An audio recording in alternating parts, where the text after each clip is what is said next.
In this episode of Label on Fire, we'll examine the hidden fees commonly found in annuity contracts, including mortality and expense charges, surrender penalties, and other costs. We'll explain how these fees work, how they vary across different types of annuities, and the impact they can have on your retirement income. The discussion will also cover what to look for before purchasing an annuity and the options that exist if you already own one.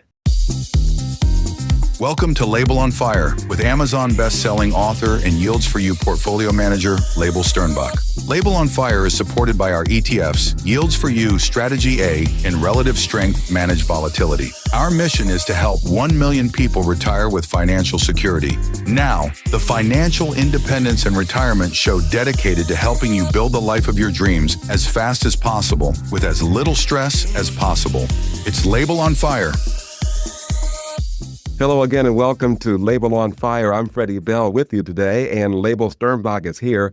Of course, you know he's Amazon's best-selling author of Living with Financial Anxiety and also the book entitled Authenticity. Hello, Leibel. Welcome back to the show. Hey, Freddie. How you doing today? Unbelievable. I'm excited to talk to you because when you talk about money, I just perk up. I don't know why. Money's a fun topic to talk about. We want to talk this week about annuity pitfalls, the hidden fees that the annuity companies don't want you to know about. Why don't they want you to know about these hidden fees, Leibel Sternbach? I've got a love-hate relationship with them for the right purpose and with the right products. They're amazing tools because they give you something that you can't get anywhere else, which is a contractual guarantee of a defined outcome, or at least that is what the promise is. There's also all kinds of tax benefits. It's a yin and yang, there's a give and take. There's things that can only be done in an insurance contract. However, the insurance companies need to make money, right? Nobody's in this for a free lunch, right? Nobody's offering out handouts. When you look at organizations that support themselves by giving out handouts, communism comes to mind. It doesn't end well. Always got to ask yourself, where is it that they're making money? How are they making money? What is their financial incentive to do all of this, right? Because nothing comes for free in life. When it comes to annuities, something that seems like too good of a deal probably is too good of a deal. So it's important to understand what you're buying when you walk into it. That makes sense. We're talking with Leibel Sternbach today on Label on Fire. I'm just curious, what hidden fees are commonly buried in annuity contracts, Leibel? How do these fees vary across different types of annuities, like fixed, variable, and indexed annuities? I know that's like 8 or 9 questions right there. Can you help us? Lots of questions. Let's back it up and start with the basics. So one, hidden fees is kind of a misnomer, right? Like they have to disclose the fees, but just like your mortgage company, right? It used to be mortgage contracts were, 2-3 pages, and now they're like 300 pages, right? And you buy a house and you're sitting there signing papers for 2 hours. No different with an annuity contract. I've yet to see a contract that is less than 80 pages. Right. And when you think about it, right, it should be pretty simple and straightforward. I'm giving you money, and in exchange, you're going to give me a income stream for life. Right. That's a very simple contract where you're going to give me investments and you're going to protect my downside, and I'm going to get some of the upside. Right. Very simple pitch. Right. 30 seconds. Right. I said what it was. Yet somehow it takes 80 pages for us to talk about it. What that really fundamentally comes down to is that the insurance company needs to ensure that they make money on every deal. Right? They need to ensure that they make money. And the way that they ensure that they make money in all market environments is by having lots of different levers in that contract that ensure that they get paid, ensure that they don't lose money, or if that they lose money, that it isn't a insurmountable amount. Fundamentally, if they lose too much money, then they are going to get shut down by the Department of Insurance, right? The insurance commissioner for their state. And that's something that's untenable. They bake into their contract a whole lot of fees and a whole lot of little different ways for them to ensure that they're always financially solvent and that they always come out ahead in those contracts, right? And there are scenarios where you will make out more than the insurance company, but you need to know what those scenarios are going into it and whether it's worth the risk reward that comes with that, just like with any investment. So can you break down the different types of fees between the fixed, variable, and the indexed? Yeah, so let's start with the basics, right? Every insurance contract fundamentally is a life insurance contract. Mhm. And so that means that there's a life insurance component, right? And fundamentally, right, because they're life insurance companies and they're getting approved by the state to provide life insurance contracts. And life insurance means there's a death benefit, right? Somebody dies and somebody gets paid. That's how life insurance works.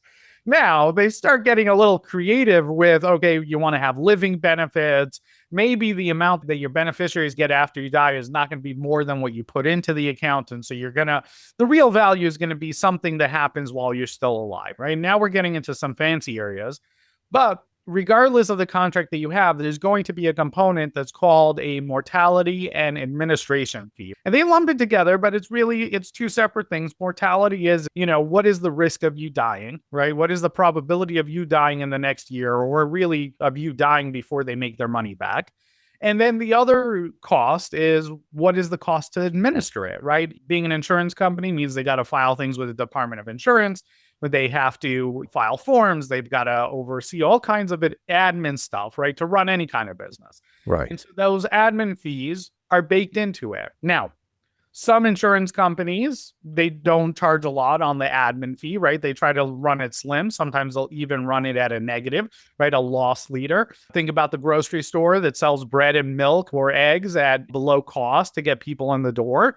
Sometimes insurance companies have policies where they run at cost or below cost on certain products because they're going to make their money elsewhere, right? The mortality and the administration fee, that's the first thing that you want to look at. The second thing you want to look at is riders, right? So as soon as you go beyond death benefit, you're now entering into the realm of have something additional built into this contract. That can be an investment rider, that can be a loan rider, that can be a guaranteed income rider, right? It could be a living benefits rider like long-term care.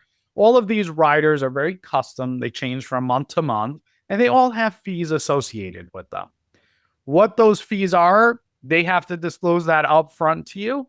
And if it's a range of fees, they have to give you what that range is. But those fees will be disclosed. I have seen fees as little as $25, and I've seen fees as high as 1.5%, 2%. So you got to really make sure that you know what those fees are for the benefit that you're getting.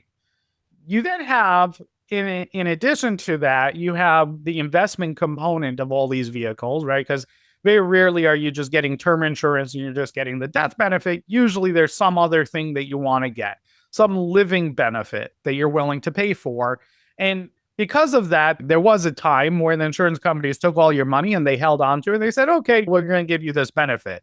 But then the Department of Insurance came along and they were like, that's not really right. People are giving you their life savings, and in exchange, you're just walking away with the money to potentially maybe one day give them something. So the government required that insurance companies give some kind of upfront value in exchange for all this money they're taking. That term is called cash value, right? That's generally what that is referred to. Sometimes it's referred to as living benefits, but something that you get to use while you're still alive. The growth on that money, because it's required legally, it's required to grow. The growth on that money is subject to a whole lot of rules, and they get to change those rules on you from year to year. So usually they'll give you some kind of really rosy picture on, say, like, oh, we're going to give you can invest in the market. We're going to give you 80% of what the market does. Or if the market goes down, we're going to protect you 100% on the losses. Sounds awesome. I mean, that's an incredible deal. The problem is that people rarely get that in year two. So year one, you get this amazing deal. But then they tell you it's subject to change and there's a renewal. And then your renewal period comes up and you look at the rates and you go, this isn't an investment. This is barely a savings account. Why am I getting this? I don't want this. I want the new rates. And they say, sorry, that's for new subscribers only, kind of like your cable bill, right? Wow. Oh. So what can retirees do, Leibel, to protect themselves against these high costs or hidden costs before purchasing an annuity in the first place, even though some of these riders, as you've just mentioned, can have a benefit for the retiree? Yeah. So the first thing that you got to understand, right, is that you're never going to fully understand all the fees. There's no way to know 100% what the fees are because the way the contracts are written is that they're subject to change. They can change those values on you, not at any point, but they have points where they can change what those fees are. And that completely changes the game in their favor. So having said the fact that there's no way to know beforehand what your maximum possible fee is, what you need to do, right, is ask the insurance company or your insurance agent, you ask them for guaranteed values. I want to know if the worst case were to happen and I earn 0 on this policy, what is the benefit that I'm getting? What am I paying for in a worst case scenario? Leibel's website is yields4u.com. We got to leave it right there. I'm Freddie Bell for Leibel Sternbach on this edition of Leibel on Fire.